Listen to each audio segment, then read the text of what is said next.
Welcome back. This is the last lecture on mode. इससे पहले हम मोड डिस्कस कर रहे थे और मोड को हमने अलग अलग सीरीज में डिस्कस किया। We have discuss mode in individual series, discrete series and continuous series.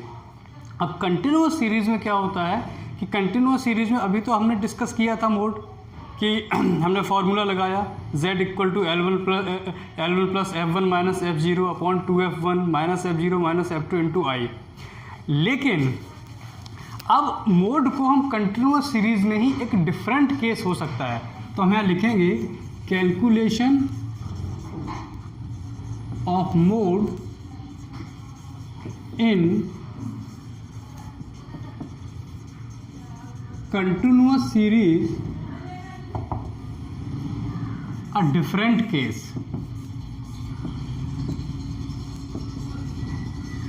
a different case। अब ये डिफरेंट केस क्या है? डिफरेंट केस जो है ये है कि जब भी हम मोड कैलकुलेट करते हैं कंटिन्यूअस सीरीज में, तो जो मोड का आंसर है, the answer of the mode should be lie within the range of modal class. Suppose कि आपका जो मॉडल क्लास है, मॉडल क्लास मान लीजिए आपका है 30 to 40, this is the modal class, right. अब according to the rule of mode, जो मोड का आंसर है वो 30 और 40 के बीच में ही होना चाहिए। 30 और 40 यानी कि 40 से ज़्यादा नहीं होना चाहिए। अगर 40 से ज़्यादा है, it means if the answer of the mode is beyond the limit of modal class, अगर मॉडल क्लास की लिमिट से ज़्यादा है, उससे एक्सेस करता है, तो फिर आप एक अल्टरनेटिव मेथड से मोड कैलकुलेट करोगे। उस केस में जो है आपको मोड की जो कैलकुलेशन है that has to be done by using an alternative formula of the mode. तो अब इसमें हम लिख सकते हैं कि ये डिफरेंट केस कहाँ यूज़ होता है? डिफरेंट केस वहाँ यूज़ होगा कि आप लिखेंगे कि mode, the answer of the mode, answer of the mode should be lie within the limits of, या ऐसे लिखिए, should come within the limit of the model class, but sometimes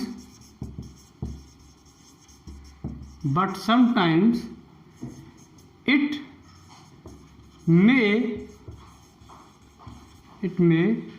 be beyond the limit of model class. कि वैसे तो mode का answer model limit, जो modal class की range है उसी में आना चाहिए, लेकिन कभी कभी वो उस रेंज से बाहर भी हो सकता है। It may be beyond the limit of modal class. उस केस में, इन सच केस,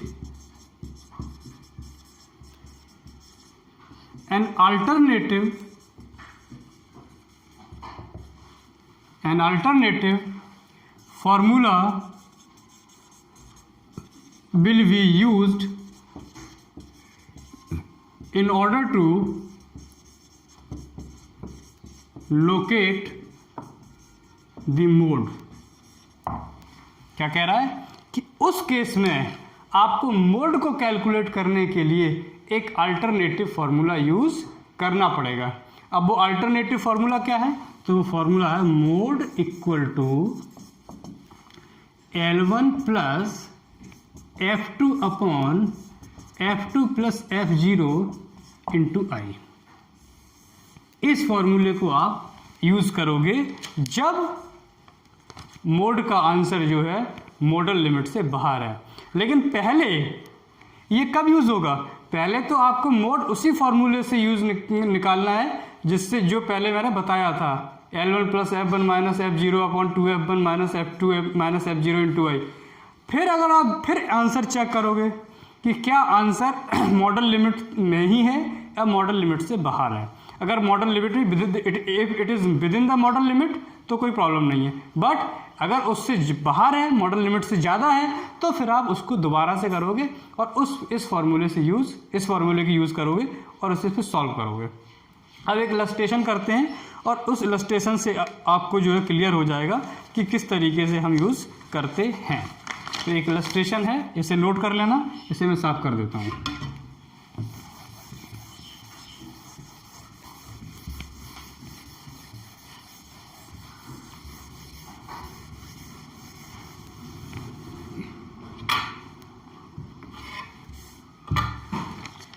कह रहा है find out the mode from the following data. Find out the mode from the following data. ठीक, डेटा क्या है?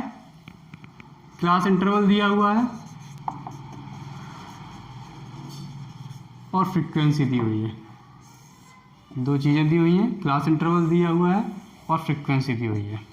ठीक, क्लास इंटरवल दिया है 0 से 5 और इसी तरीके से 35 to 40 दिया हुआ, 5 to 10, 10 to 15, 15 to 20, 20 to 25, 25 to 30 और 30 to 35 एंड 35 to 40। फ्रीक्वेंसी दी हुई है 5, 7, 9, 18, 16, 15, 6 एंड 3। अब इसको सबसे पहले तो आप ये देखोगे कि ये ग्रुपिंग मेथड से होगा या इंस्पेक्शन मेथड से होगा। सबसे पहले तो आपको क्या चेक करना है?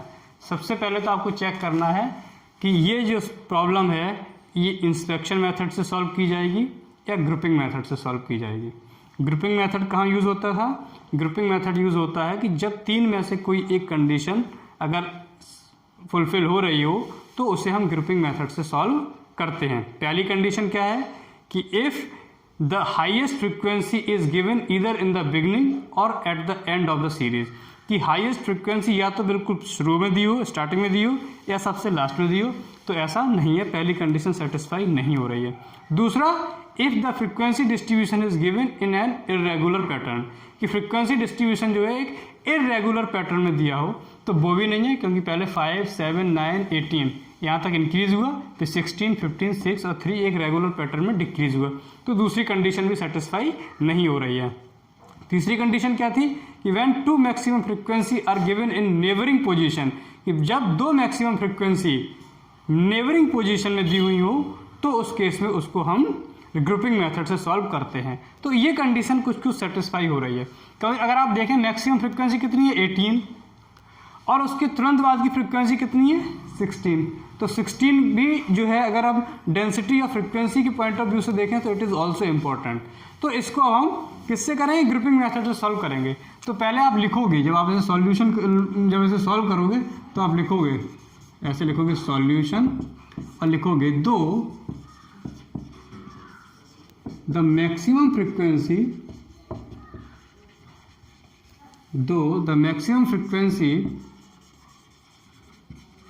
is 18, but the position of 16 is also important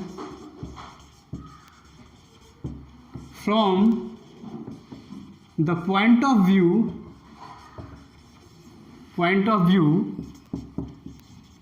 of density of frequency.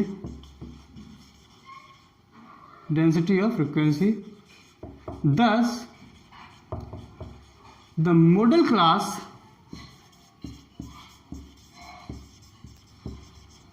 will be determined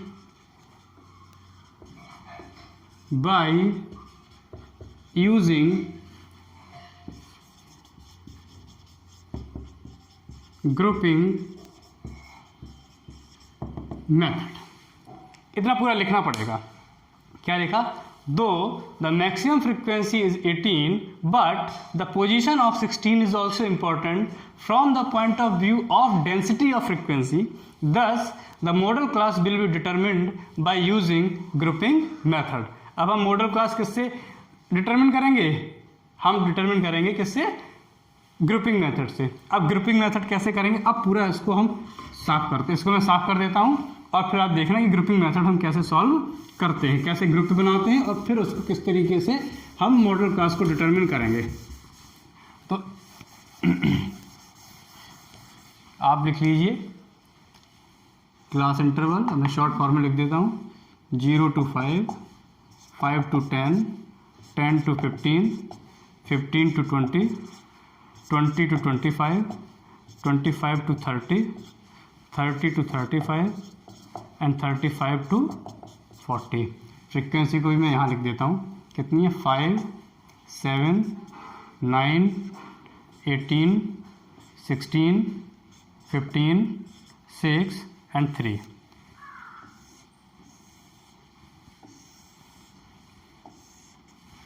अब इनके हम ग्रुप बनाएंगे। Now grouping.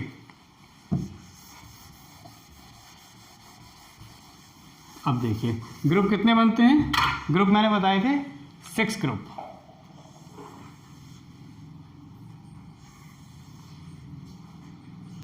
यहां लिखिए ग्रुपिंग।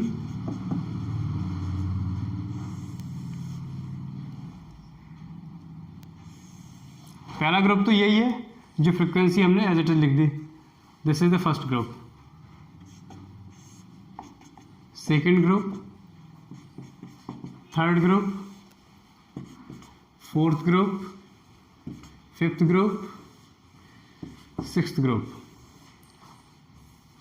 ठीक, उसके बाद लिखेंगे टैली और फिर एक बार लिखेंगे लास्ट में फ्रीक्वेंसी। अब देखिए कैसे करना है।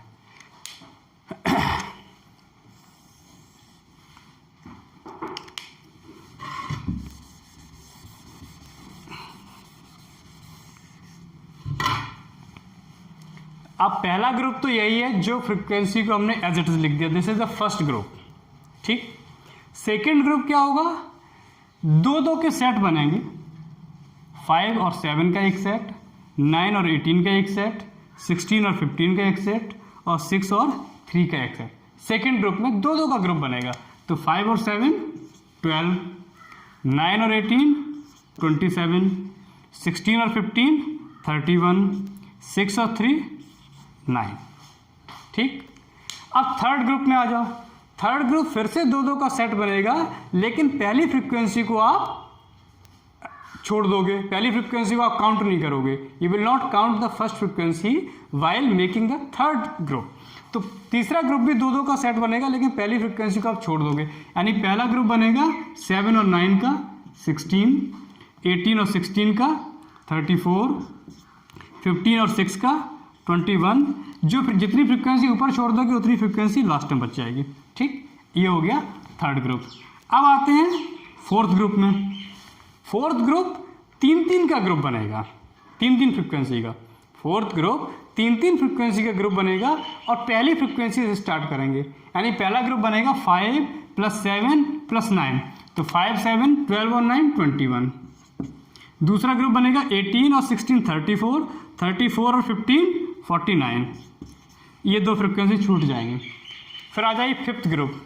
फिफ्थ ग्रुप फिर से 3-3 फ्रीक्वेंसी का बनेगा। फिफ्थ ग्रुप फिर से 3-3 फ्रीक्वेंसी का सेट बनेगा और पहली फ्रीक्वेंसी को आप इग्नोर कर दोगे, छोड़ दोगे। यानी पहला ग्रुप बनेगा 7 + 9 + 18 का, तो 7 + 9 16, 16 + 18 34। फिर दूसरा ग्रुप बनेगा किसका? 16 + 15 + 6। आपने पहला ग्रुप बनाया 7 + 9 प्लस 18 यानी कि 34। फिर दूसरा ग्रुप बनेगा 16 प्लस 15 31, 31 और 6 37, पहली फ्रीक्वेंसी छूट जाएगी। अब सिक्स्थ ग्रुप फिर से 3-3 फ्रीक्वेंसी का सेट बनेगा। जो लास्ट ग्रुप है, लास्ट ग्रुप फिर से 3-3 फ्रीक्वेंसी का बनेगा और पहली 2 फ्रीक्वेंसी को आप छोड़ दोगे, यानी 5 और 7 को आप अवॉइड करोगे। पहला ग्रुप बनेगा 9 प्लस 18 प्लस 16, तो 9 प्लस 18 27, 27 प्लस 16 43। और दूसरा ग्रुप बनेगा 15 प्लस 6 प्लस 3, तो 15 प्लस 6 21, 21 और 3 24। ये हो गई आपकी ग्रुपिंग।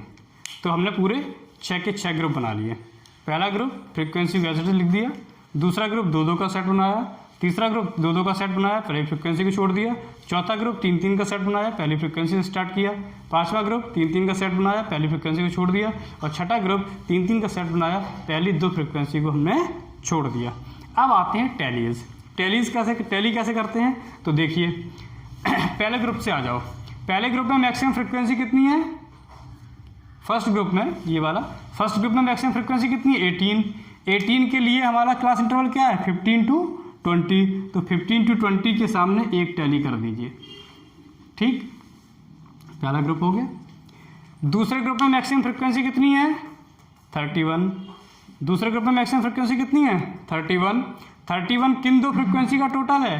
16 का और 15 का। 16 के लिए क्लास इंटरवल क्या है?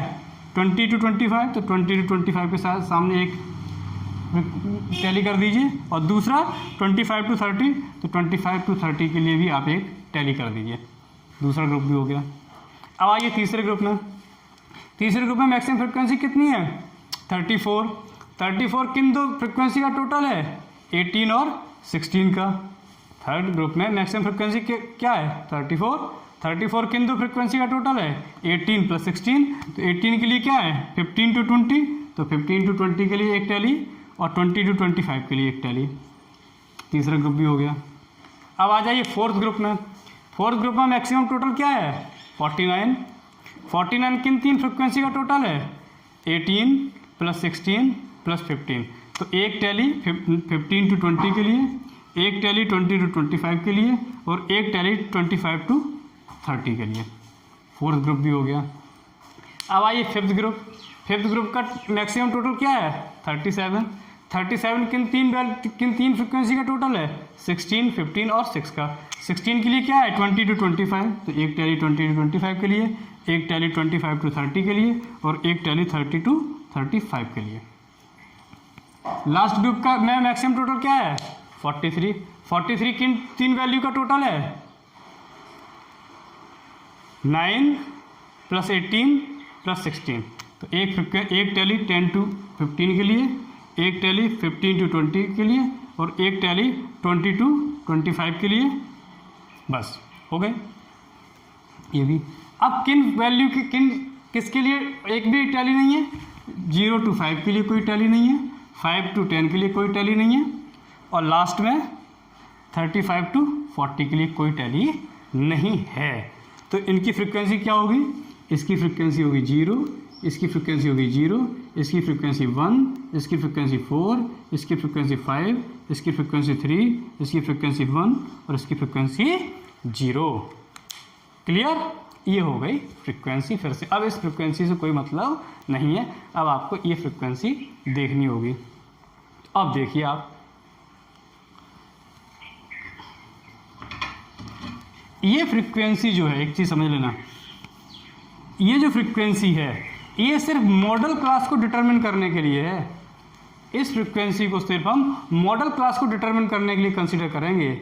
जब हम मोड कैलकुलेट करेंगे तब तो इसी फ्रीक्वेंसी को लेंगे। अब देखिए इसमें मैक्सिमम फ्रीक्वेंसी क्या है? 5। This is the highest frequency.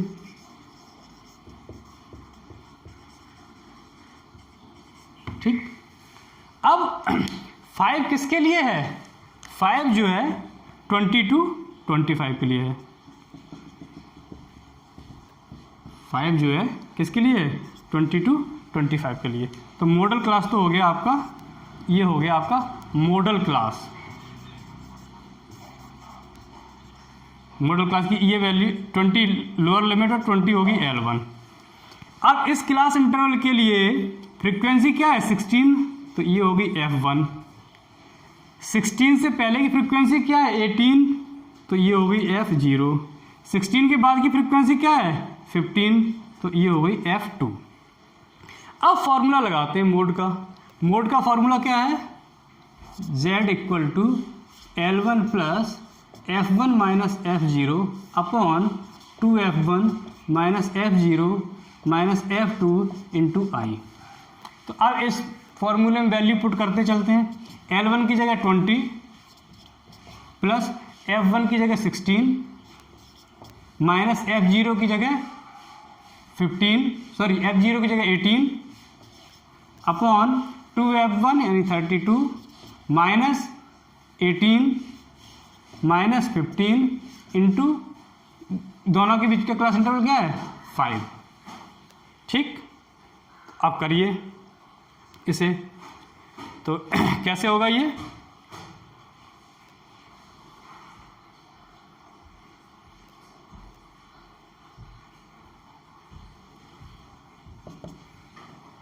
तो अब इसे आप जब करेंगे तो इसको अब देखिए 20 प्लस 16 तो -2 अपॉन ये बचेगा कितना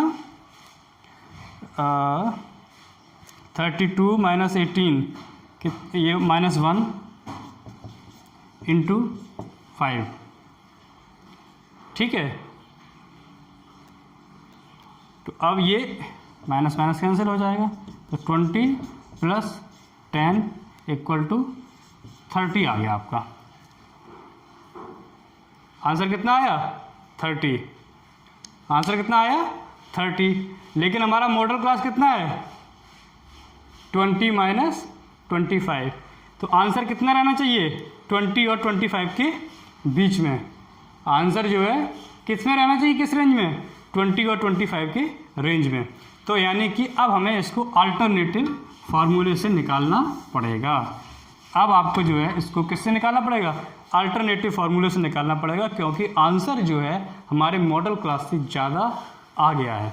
तो अल्टरनेटिव फार्मूला क्या बताया था, अल्टरनेटिव फार्मूला था Z equal to F2 upon F2 plus F0 sorry formula क्या था L1 plus F2 upon F0 plus F2 into i. तो L1 की जगह 25 प्लस F2 कितना है F2 है 15 upon F0 plus F2, F0 कितना है 18 प्लस और F0 कितना है 15 इंटू 5। तो 25 सॉरी L1 तो 20 है ना 20, तो 20 प्लस ये हो गया 15 अपॉन 33 इंटू 5। तो 15 अपॉन 33 हम करेंगे तो ऑलमोस्ट 0.4 आएगा। तो 20 प्लस ये आपका आ जाएगा ऑलमोस्ट 0.4, इसको मल्टीप्लाई कर दो तो प्लस 0.4 इंटू 5, तो ये आ जाएगा आपका 22 अप्रॉक्स।